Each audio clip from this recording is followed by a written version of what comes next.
அதிகாரம் 29.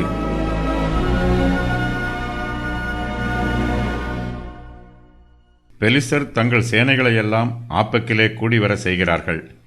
தாவீதும் அவருடைய மனுஷரும் ஆகீசோடே பின்தண்டிலே போகிறார்கள். தாவீது கர்த்தருக்கு பயப்படுகிறவர். அவர் கர்த்தரோடு நெருங்கிய ஐக்கியத்தில் இருக்கிறார்.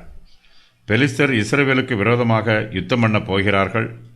தாவீது தன்னுடைய சொந்த ஜனத்திற்கு விரோதமாக யுத்தம் பண்ணக்கூடாது.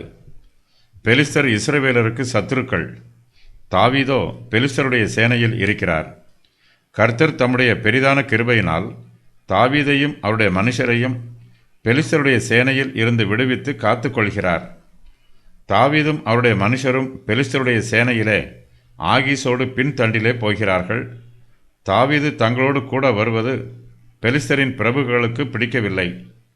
ஆகீஸ் தாவீதை பெலிஸ்தரின் சேனையில் இருந்து விடுவித்து சிக்லாகுக்கு அனுப்பிவிடுகிறார். தாவீதும் அவருடைய மனுஷரும் இஸ்ரவேலரோடு யுத்தம் பண்ணாமல் விடுவிக்கப்படுகிறார்கள்.